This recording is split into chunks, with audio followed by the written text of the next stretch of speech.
Assalamualaikum warahmatullahi wabarakatuh. Selamat datang kembali di channel Pada Motor. Kali ini saya akan mengatasi Vario Tekno dengan keluhan rodanya itu sudah oleng ya, ataupun sudah tidak bisa stabil. Di sini itu permasalahannya ada di bagian lah roda yang sudah aus.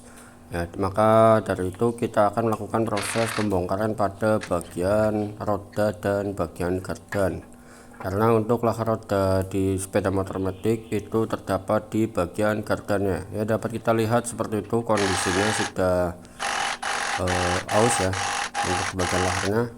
Nah, di sini saat kita melakukan proses pelepasan mur di bagian roda belakang ini begitu keras ya, sampai impact pun itu tidak mampu untuk mengatasi mur yang sangat kencang ini. Padahal ini sudah menggunakan impact yang paling bagus dan kekuatan penuh.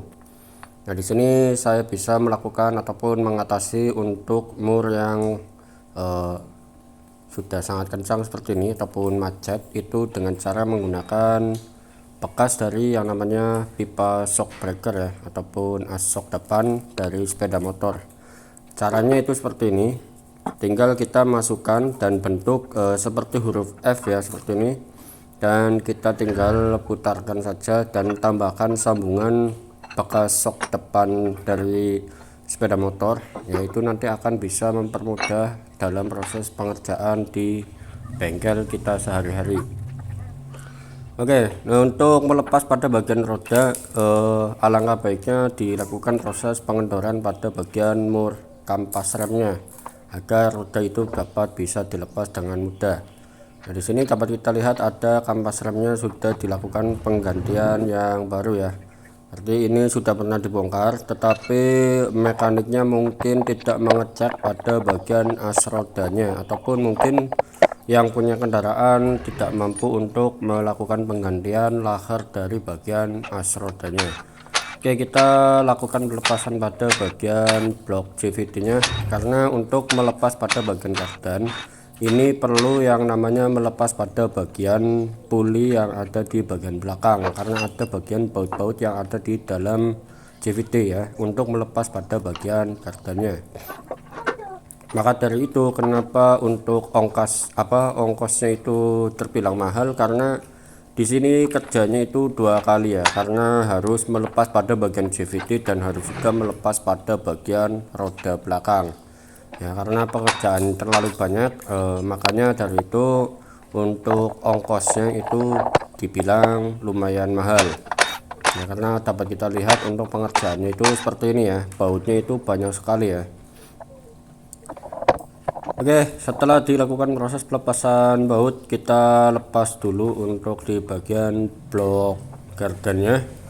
Untuk pelepasannya itu harus hati-hati, kalau bisa jangan sampai part-part dari bagian gardan itu rusak ya. Bisa kita pukul dengan cara seperti ini, tapi jangan sampai menghancurkan kendaraan orang lain. Oke, dapat kita lihat oli gardannya itu sudah sangat hitam sekali, mungkin ini nggak pernah diganti ya. Inilah yang nantinya akan mengakibatkan lahar-lahar ataupun gear pada bagian gardan itu dapat rusak, karena olinya itu terlalu kotor ya, jadi tidak bisa melupasi dengan secara maksimal. Oke, kita lakukan pengecekan lahar-lahar yang lain, apakah ada kerusakan dari bagian komponen yang lain. Dan setelah dilakukan proses pengecekan, hanya ada dua komponen lahar ataupun bearing yang sudah aus ya. Jadi kita hanya melakukan proses penggantian bearing dua saja ya, dari bagian as roda belakang. Nah, untuk melepas pada bagian ini kita bisa menggunakan tracker, bisa juga menggunakan sistem pengelasan seperti ini ya. Karena saya nggak punya tracker lahar, maka saya gunakan sistem pengelasan. Dan jangan lupa untuk melepas pada bagian busi ya, entah itu apa alasannya harus melepas pada bagian cop businya, kita juga nggak tahu. Yang penting ngikutin aja apa yang pernah dulu mekanik lakukan. Oke, kita lakukan proses pelepasan pada bagian lahar gardannya dengan menggunakan pengelasan ya, ataupun metode las. Ya, di sini yang terpenting itu adalah hati-hati dalam proses pengerjaan ya, agar tidak merusak pada bagian komponen-komponen yang lain. Untuk pengelasan dapat kita lihat hanya menggunakan satu batang as saja ya, ataupun satu batang baut panjang, terus ditambahkan dengan bekas-bekas laher yang digunakan sebagai pemberat untuk menghentak pada bagian ini agar dia itu bisa mudah terlepas ya. Ini buatan sendiri ya, jadi di toko-toko tidak ada.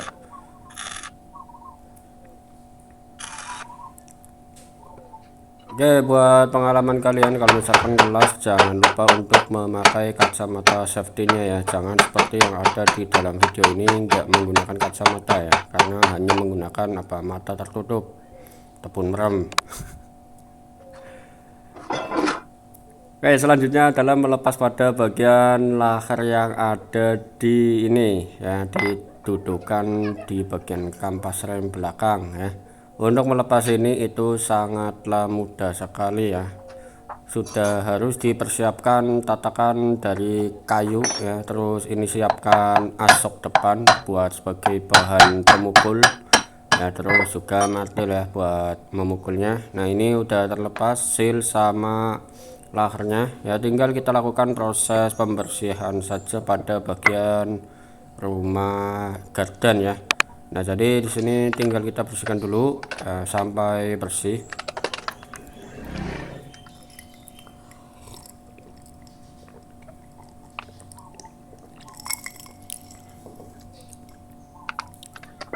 Oke, dapat kita lihat untuk pada di bagian perpaknya itu masih utuh ya. Jadi untuk perpak ini nanti tidak diganti ya, karena kondisinya masih utuh juga.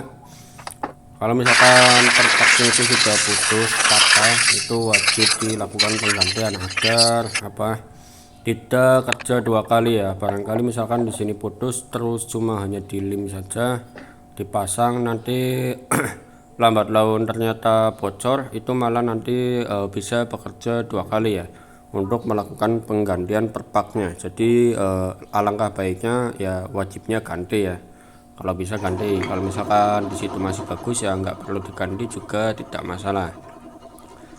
Tahap selanjutnya adalah proses pemasangan pada bagian lahernya. Untuk pemasangan laher saya gunakan bekas ini ya, pen besar dari bagian stang piston. Nah, ini menggunakan yang rata. Untuk proses pemukulannya ini harus hati-hati, jangan sampai merusak laher yang baru. Untuk pemukulannya itu kanan kiri ya, sampai dia itu masuk pelan-pelan. Terus untuk getoknya juga menggunakan perasaan ya, jangan menggunakan tenaga yang terlalu besar, itu nanti malah dapat merusak pada bagian bahannya. Oke, ini sudah masuk full, tinggal kita lakukan penggantian pada bagian seal as rodanya. Jadi untuk sealnya ini juga wajib diganti ya, biar tidak kerja dua kali. Jadi sekaligus misalkan satunya ganti ya lainnya juga harus diganti ya.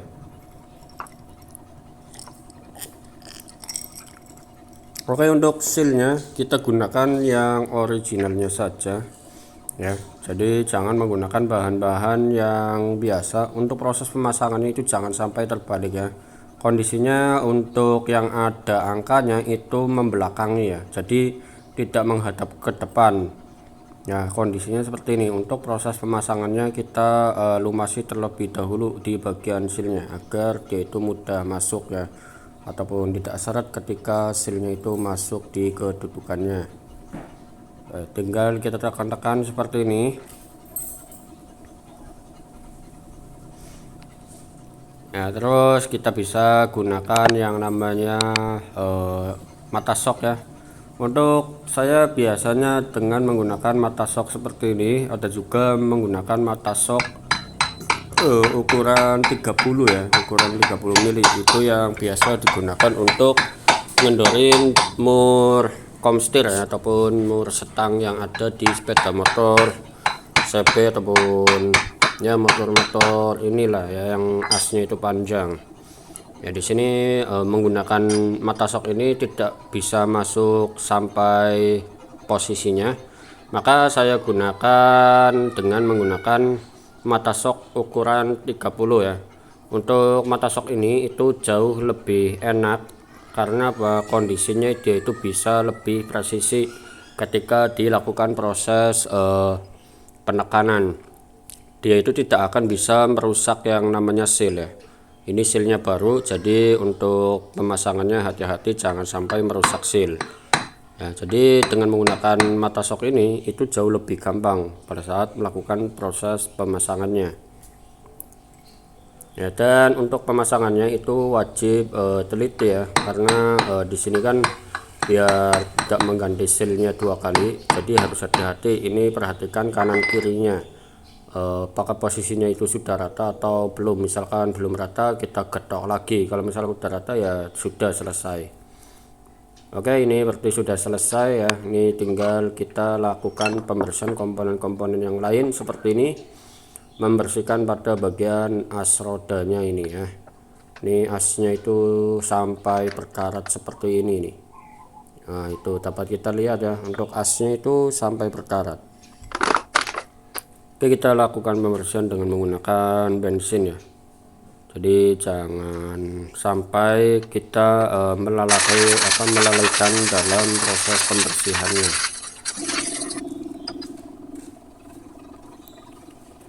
Jangan lupa dilap ya, ataupun dibersihkan dengan menggunakan macun ya. Terus tinggal nanti dilakukan proses pemasangan seperti ini ya. Jadi yang dipasangkan itu seperti ini dulu kalau bisa ya, agar kondisinya itu bisa press ya, bisa press dengan di bagian seal, jadi nanti tidak merusak seal barunya. Oke, selanjutnya adalah pembersihan komponen yang lain ya. Untuk gear ini kita bersihkan juga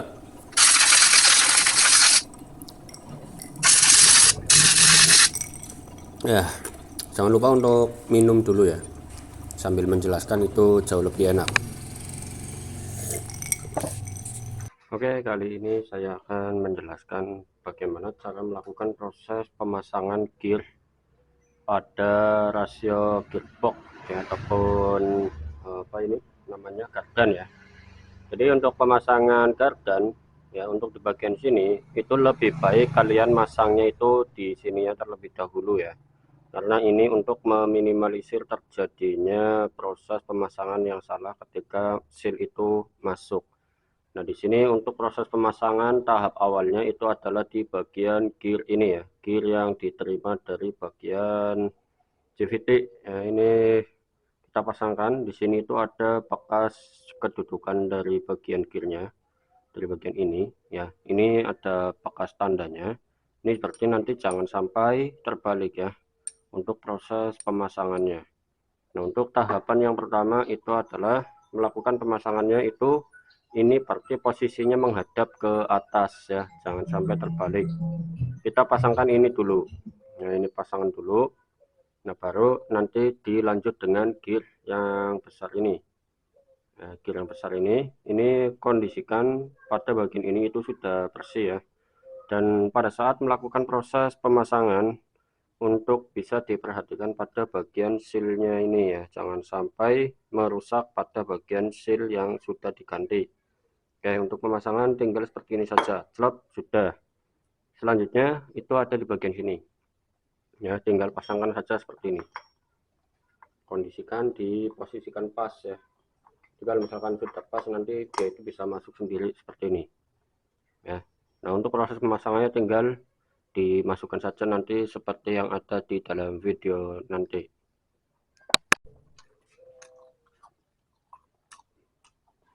Tahap selanjutnya pembersihan ini ya, ini dibersihkan.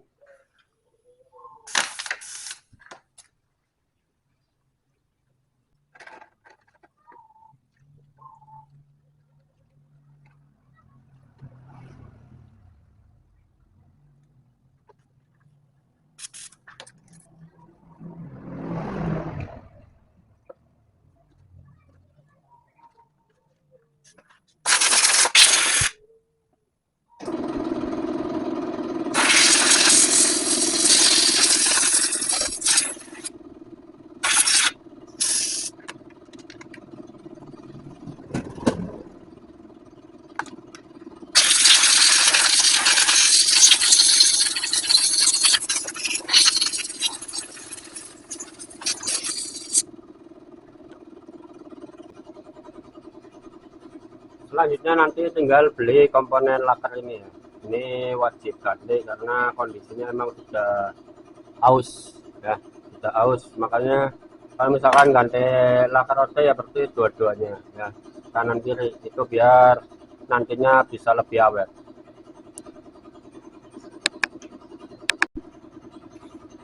Oke, untuk penggantian laker, nah ini ukurannya itu 6 mana 6302 ya. Ini kalau bisa terlihat jelas tulisannya itu 6302 ya. Itu untuk laker yang ada di bagian dalam sini.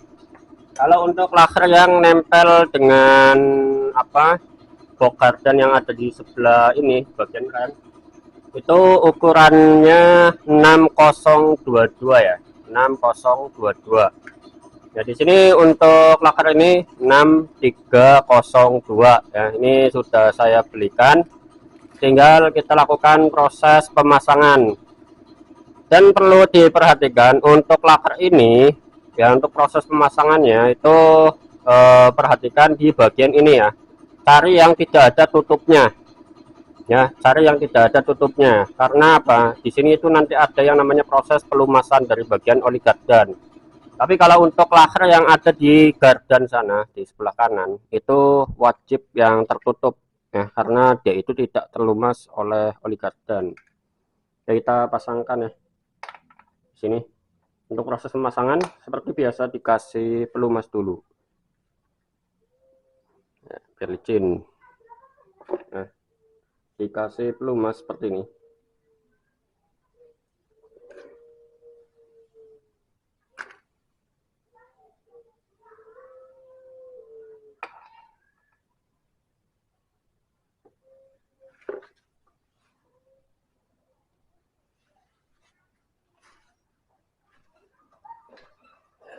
Oke, untuk ilmu ketok seperti ini hati-hati ya.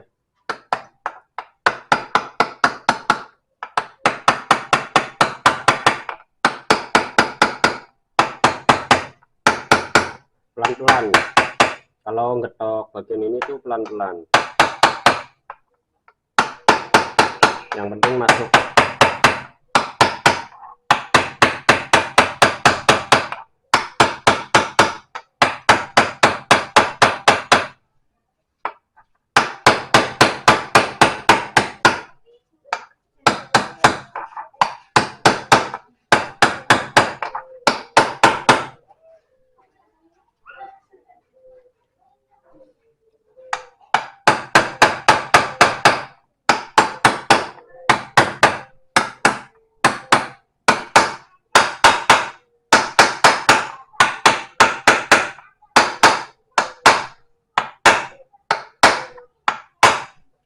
Kalau didengarkan dari suaranya itu dia ini udah mentok ya, posisinya sudah pas ataupun press ya. Kalau misalkan kita masang laker itu harus bisa membedakan suara. Nah, kalau udah mentok udah, jangan dipaksa, dan kita kasih pelumas terlebih dahulu ya. Ini juga ya, ini oli baru ya. Nah, kalau seperti ini sudah, kalau misalkan perpaknya tidak kenapa-napa, ini tidak perlu diganti, nggak apa-apa. Tahap selanjutnya di sini ya, ini yang tadinya nggak kena pelumas, kasih pelumas dulu. Oke ya, di bagian sini pelumas juga. Oke, nah terus jangan lupa untuk posing itu jangan sampai hilang ya. Posing ini kita pasangkan lagi ke dudukannya. Nah, untuk proses pemasangannya tinggal kita posisikan seperti ini ya. Nah, paskan, posisikan, paskan.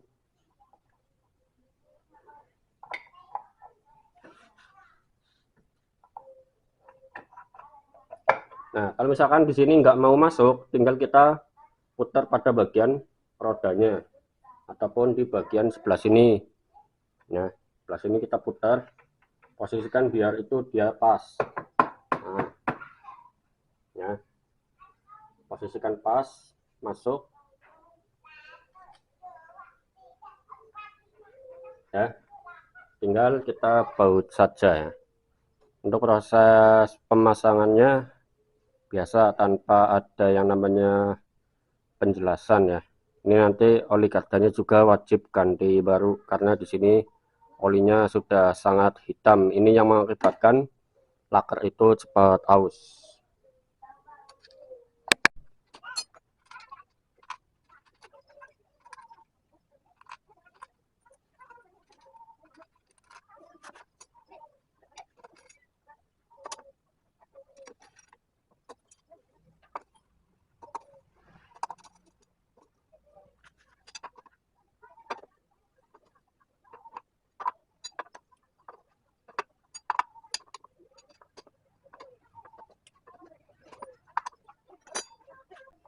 Oke.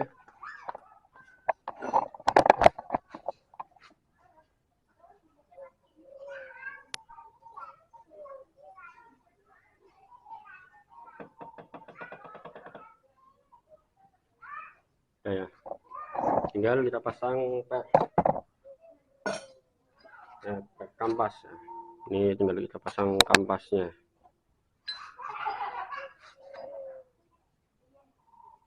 Masih belum mas ya, ini pas 5.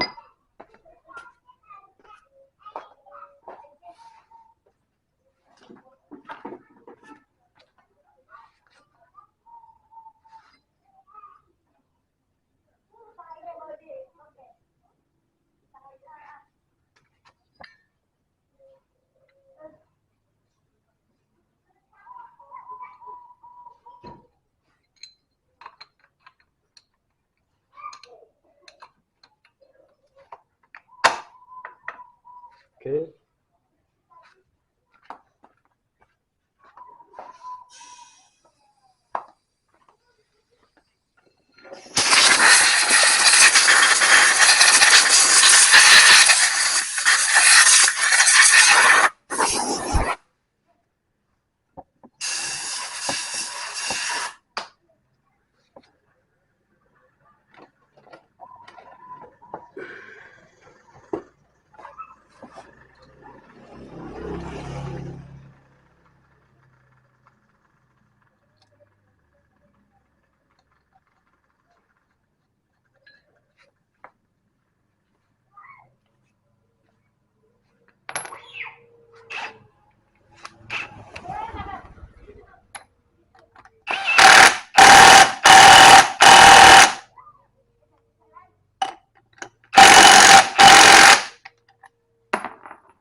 Oke, pada bagian roda sudah tidak terjadi yang namanya oblak ya, namun sudah span lah, karena dua laker kanan kirinya sudah diganti ya, jadi dia itu lebih stabil, nggak bakalan berjalan goyang-goyang ya.